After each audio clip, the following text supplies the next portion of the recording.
dépose mon fardeau, je laisse le silence me parler à nouveau. Dans l'instant qui s'ouvre, le souffle me conduit, mon cœur se découvre. C'est une pause temporelle, le temps qui s'incline. Je respire, je demeure dans la paix qui m'illumine. Le sabbat délice, mon âme peut respirer. Le sabbat délice, mon âme peut respirer.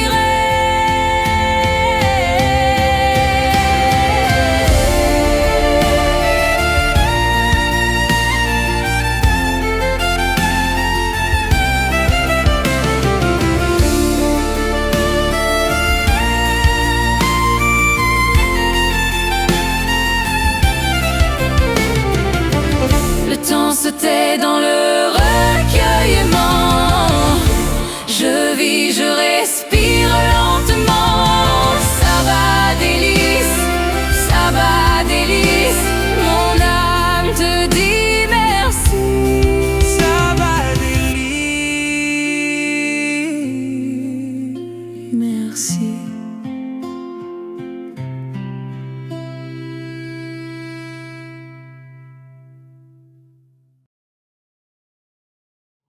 Bienvenue à tous dans Sabbat délice. Quel bonheur de vous retrouver. Comment allez-vous? Aujourd'hui, j'aimerais commencer par un mot simple que nous aimerions vraiment partager avec vous et nous serons appelés à faire un travail sur celui-ci. Ce mot est simple mais puissant, le lâcher-prise. Oh, certains réagissent déjà? Oui, parce que oui, parfois nous portons trop. Nous retenons trop et nous essayons de tout contrôler, alors que Dieu, lui, est déjà aux commandes. Alors imaginez si vous êtes aux commandes de vos vies, Dieu, où est-il dans vos vies? Alors, quand Dieu est au contrôle, nous pouvons nous desserrer les mains, relâcher la pression, lui faire confiance pour ce que nous ne maîtrisons pas. Le lâcher-prise, ce n'est pas abandonner, c'est dire simplement « Seigneur, je te fais confiance, même ici, même maintenant dans ce problème que je vis. » Et j'aimerais vous partager ce verset que vous connaissez peut-être déjà. 1 Pierre 5, verset 7 qui déclare « Déchargez-vous sur lui de tous vos soucis, car lui-même prend soin de vous. » Ce verset nous rappelle que Dieu ne nous demande pas de porter nos fardeaux seuls. Il nous invite à les déposer entre ses mains. Parce qu'il veille, il sait, il voit, il contrôle ce que nous ne comprenons pas encore. Alors, chers connectés, bienvenue dans Sabbat délice. Aujourd'hui, nous allons faire un exercice, celui du lâcher-prise. Bienvenue encore à tous dans ce moment de délice. Merci.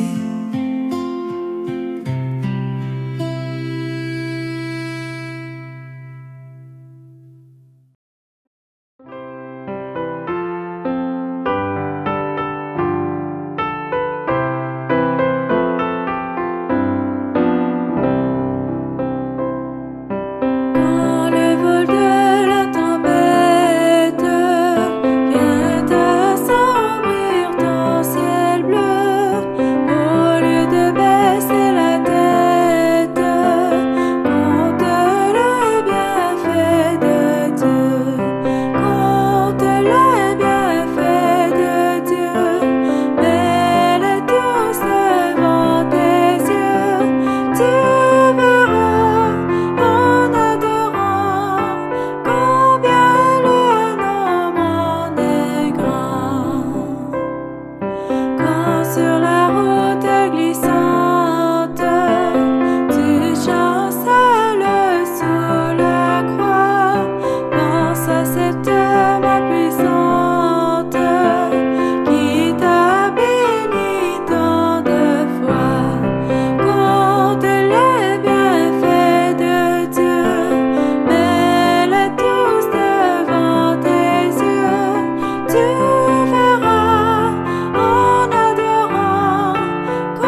merci.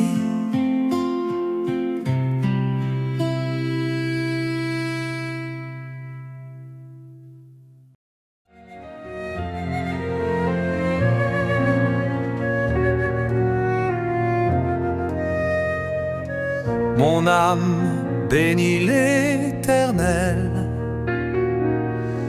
que tout ce qui est en moi bénisse son saint nom.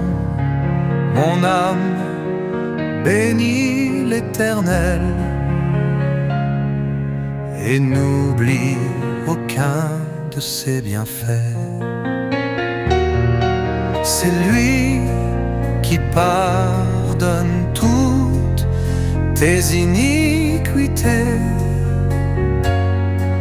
qui guérit toutes tes maladies.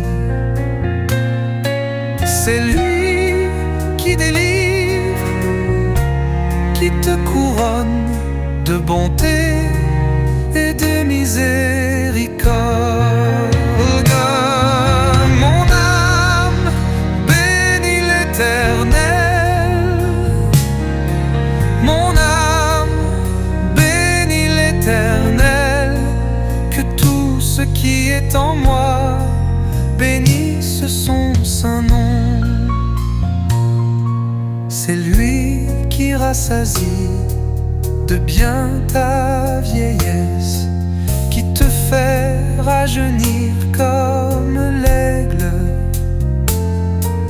La bonté de l'Éternel dure à jamais, et sa miséricorde pour les enfants de tes enfants. Mon âme bénit l'Éternel. Mon âme bénit l'Éternel. Que tout ce qui est en moi bénisse son saint nom. Bénissez l'Éternel, vous ses anges. Bénissez l'Éternel, vous toutes ses armées. Bénissez l'Éternel, vous toutes ses œuvres dans tous les lieux. Mon âme bénit l'Éternel.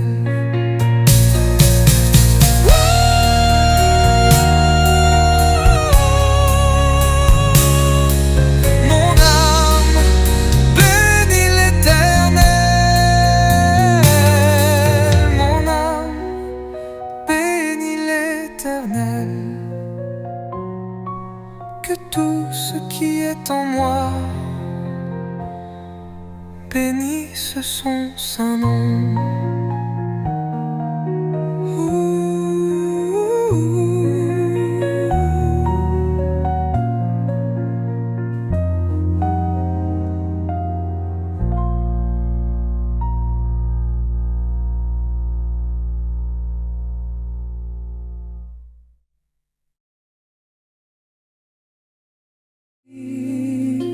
Merci.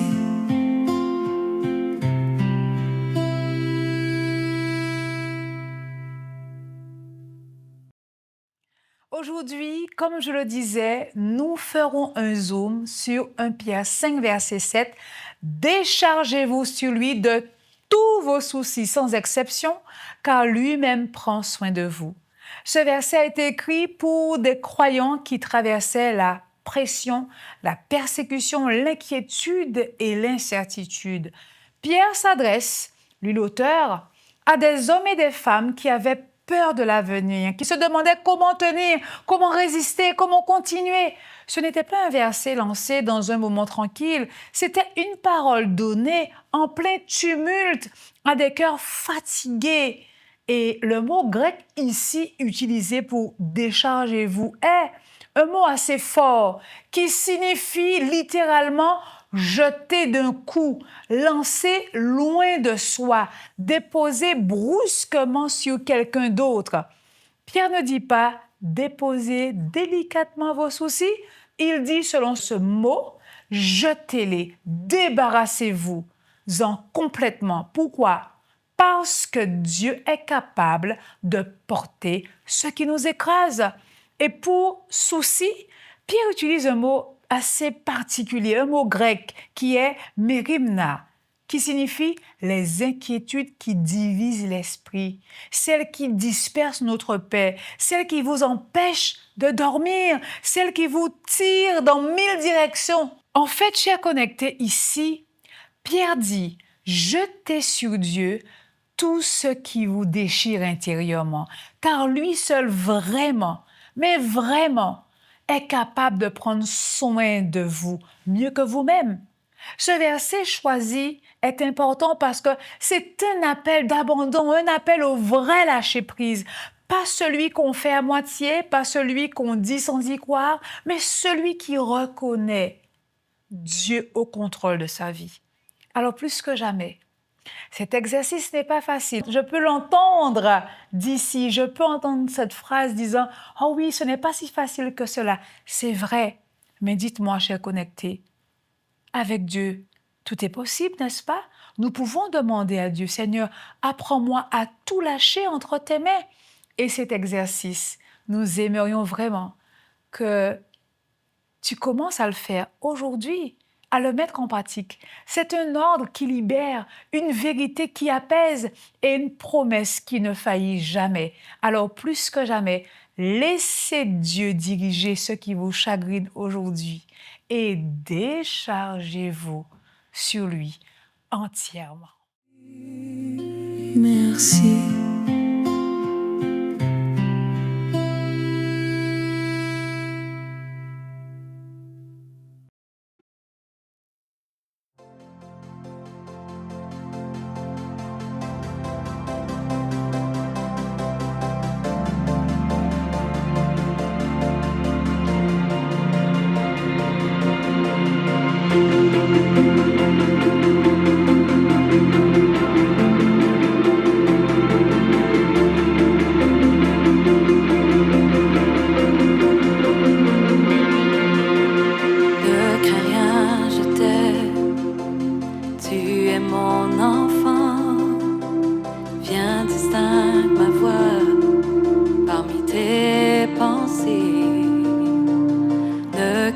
Je t'aime, oh ne l'oublie jamais, tu as du prix à mes yeux.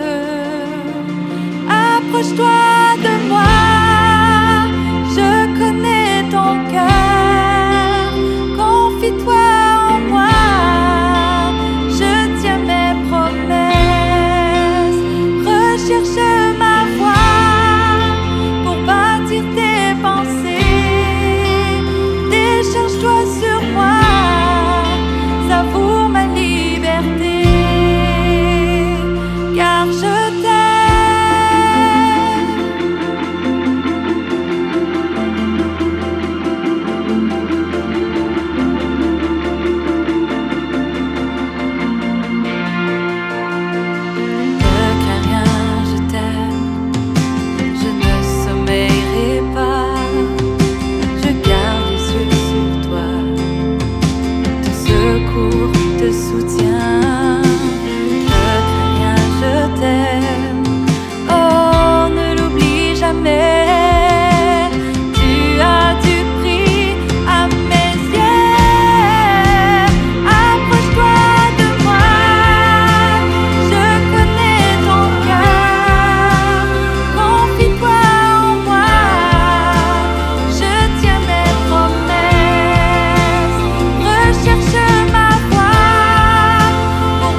merci.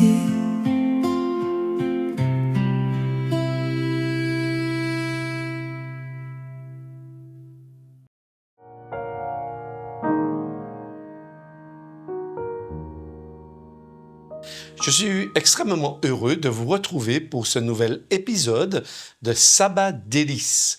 Je vous souhaite donc un merveilleux sabbat en Jésus. Ce soir, j'aimerais échanger avec vous autour de la présence de Dieu.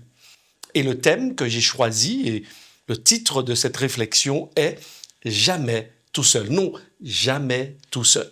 Certainement, ce titre est évocateur. Certains connaissent ce cantique des hymnes et louanges qui dit « Non, jamais tout seul. Ne crains rien, ton Sauveur te garde. Je ne suis jamais tout seul. » Vous êtes-vous déjà senti seul au milieu d'une foule, au sein d'une communauté, parmi des amis, dans un groupe d'amis? Normalement, lorsqu'on est dans un groupe, lorsqu'on est avec des amis, lorsqu'on est au travail, eh bien, on partage, on se sent intégré. Mais parfois, il arrive que, peut-être par rapport à des problèmes personnels, ce que l'on vit dans sa propre existence, peut-être par rapport aussi à des questions de relations délicates avec des collègues, eh bien, qu'au fur et à mesure, on puisse se replier sur nous-mêmes et se sentir seul, tout en faisant partie d'un groupe et même d'une communauté ecclésiale. Certaines personnes, parfois, de nos communautés, oui, se sentent seules. Elles vont à l'église, elles voient du monde, mais elles se sentent seules. C'est pourquoi j'ai choisi d'aborder avec vous, pour pouvoir toucher ce thème, j'ai choisi de reprendre avec vous le psaume 23. Beaucoup de personnes connaissent ce psaume. En effet, personnellement, je crois que je le connais depuis ma naissance. Parce que c'est un psaume que l'on raconte aux enfants, c'est un psaume qu'on lit. On raconte l'histoire de David, on raconte l'histoire de ce psaume et on invite les uns et les autres eh bien, à vivre cette expérience que David lui-même a eue avec Dieu, qu'il considérait comme son propre berger. Personnellement, oui, dans ma jeune enfance, j'ai eu des brebis, j'ai eu des moutons. Je me réveillais le matin très tôt pour pouvoir bien les sortir, les conduire dans de verts pâturages. Et le soir, je me souviens, en sortant de l'école, eh bien, il fallait aller les récupérer. Il fallait pouvoir les faire retourner à la maison. Il fallait prendre soin de ces brebis. En grandissant au fur et à mesure, j'ai découvert dans le psaume 23 que Dieu était un berger extraordinaire. Permettez-moi de relire avec vous ce psaume 23. Là où vous êtes, vous pouvez le prendre un peu comme moi sur votre smartphone ou sinon dans votre Bible en papier, d'accord? Ou sinon réciter, parce que c'est un psaume également qui est bien connu. « L'Éternel est mon berger, je ne manquerai de rien. Il me fait reposer dans de verts pâturages. Il me conduit près des eaux paisibles, il restaure mon âme. Il me conduit dans le sentier de la justice à cause de son nom. Quand je marche dans la vallée de l'ombre de la mort, je ne crains aucun mal, car tu es avec moi. Ta houlette et ton bâton, voilà mon réconfort. Tu dresses devant moi une table en face de mes adversaires. Tu réduis ma tête et ma coupe déborde. Oui, le bonheur et la grâce m'accompagneront tous les jours de ma vie, et j'habiterai dans la maison de l'Éternel jusqu'à la fin de mes jours. Lorsque j'ai repris ce texte bien des années plus tard, j'ai découvert que dans ce texte poétique, puisque c'est un poème que David écrit avec ses mots, avec ses images, d'accord? Eh bien, qu'il y a une structure extrêmement intéressante. Premièrement, David décrit Dieu qui pose un certain nombre d'actions. C'est Dieu qui fait, c'est lui qui est l'acteur. Le Seigneur est mon berger. Et moi, je suis le bénéficiaire. Dieu agit et moi, je suis le bénéficiaire.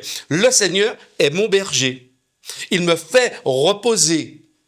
Il me conduit près des eaux paisibles. Il restaure mon âme. Il me conduit dans le sentier de la justice. Oui, c'est Dieu dans ce texte qui, premièrement, est à l'action. Dans la deuxième partie, et particulièrement à la fin du verset 4, il a dit, oui, ta houlette et ton bâton, voilà mon réconfort. Tu prépares au verset 5, tu oins d'huile. Donc on voit bien que, premièrement, et David décrit ici l'action de Dieu. Comment Dieu prend soin des êtres humains. Et lorsqu'on observe ces différentes manières dont Dieu va agir dans notre vie, eh bien, on voit que Dieu va répondre à nos besoins complets, entiers.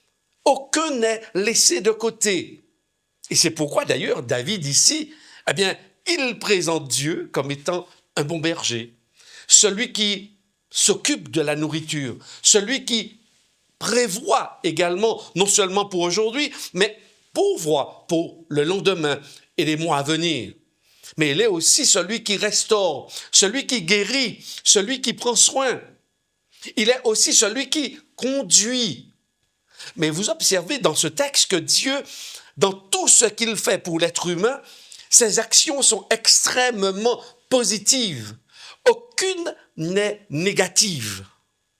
Même lorsque nous lisons ta houlette et ton bâton, voilà mon réconfort, puisque j'ai pris volontairement cette traduction, on voit que la houlette et le bâton ne sont pas dans ce texte des instruments de torture.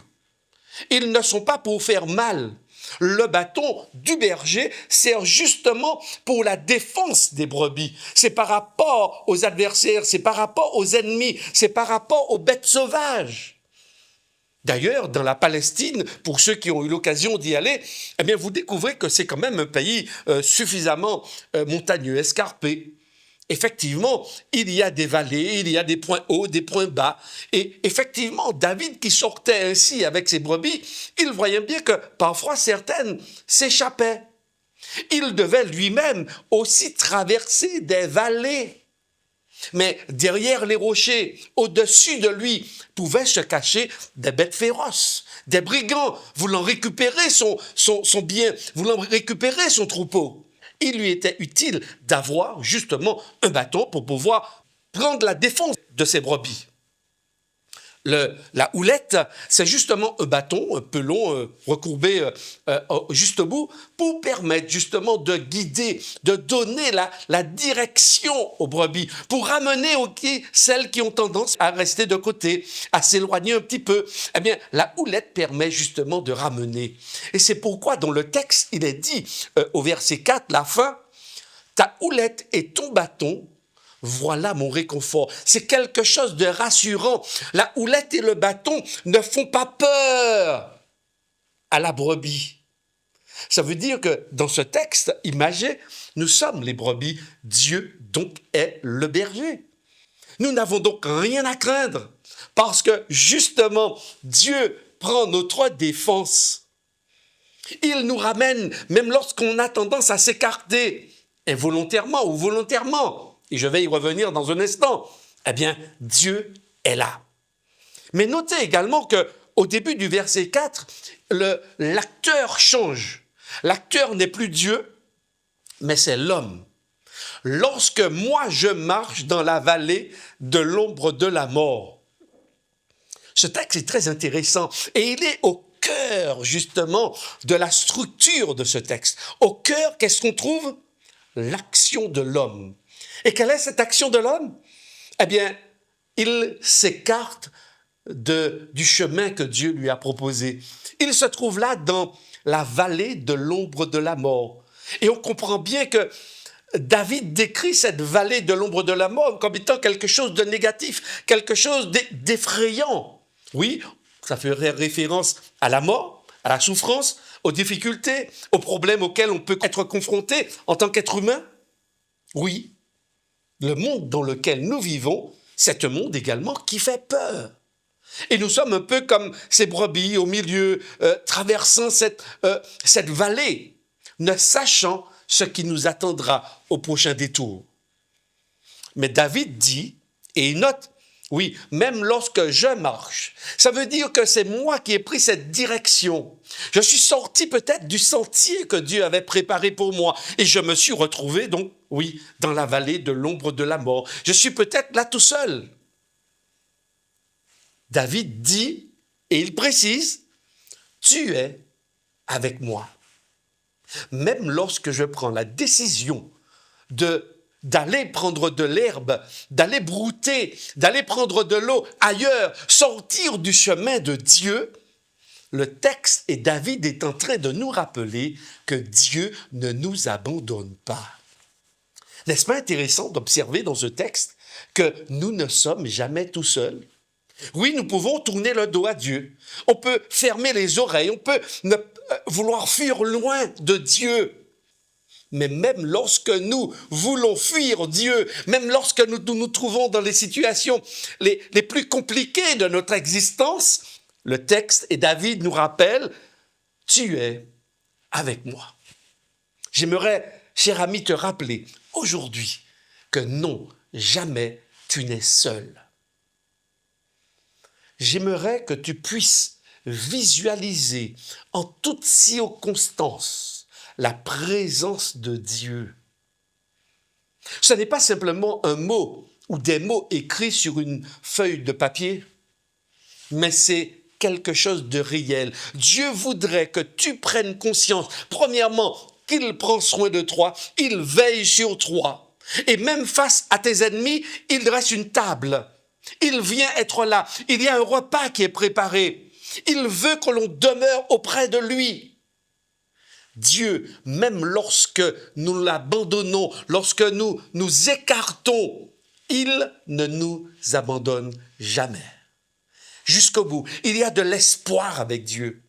Alors j'aimerais, cher ami, que tu puisses comprendre au travers de ce psaume 23 et particulièrement de ce verset 4. Oui, même lorsque je marche dans la vallée de l'ombre de la mort, tu es avec moi. Non, jamais tu ne seras seul.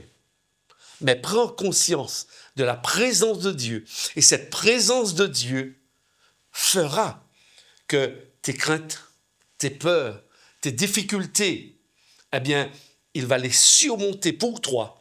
Il va les surmonter en te portant. Il va les surmonter en te permettant de comprendre qu'il est toujours avec toi. Donc non, jamais, jamais tout seul. Merci.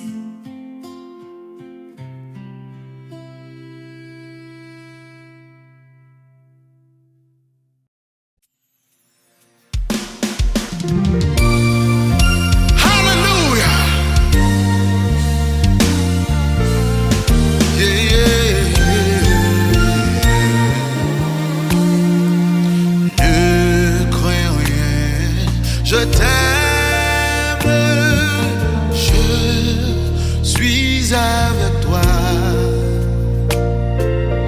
Promesse suprême qui soutient ma foi. La sombre vallée n'a plus de terreur.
Jésus mon sauveur me garde. Je ne suis jamais tout seul. Hallelujah. Hallelujah. Merci.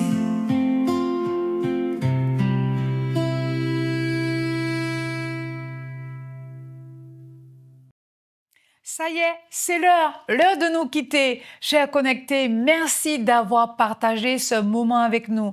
Que cette journée, cette soirée, ce sabbat soit pour vous un rappel simple mais puissant. Vous n'êtes pas obligé de tout porter.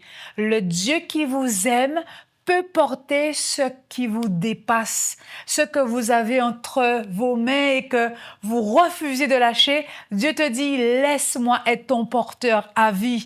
Alors, chers connectés, marchez à partir de maintenant avec plus de légèreté, plus de paix, plus de confiance.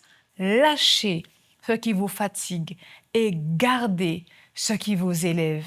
Confiez à Dieu tout le reste et que sa paix vous accompagne jusqu'à notre prochaine rencontre. Prenez soin de vous, restez courageux, ferme dans la foi et on se dit à très bientôt dans une autre aventure de Sabbat Délices.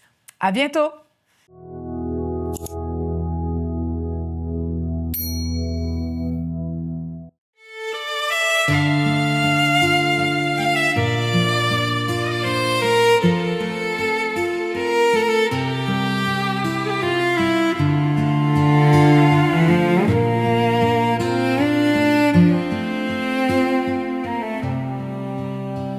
Je m'arrête, je dépose mon fardeau.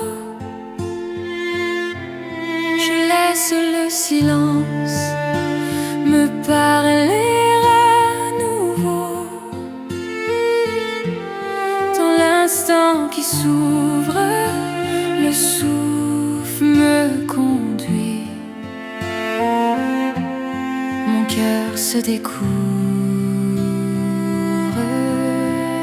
C'est une pause temporelle, le temps qui s'incline, je respire, je demeure dans la paix qui m'illumine. Le sabbat délice, mon âme peut respirer. Le sabbat délice, mon âme peut respirer.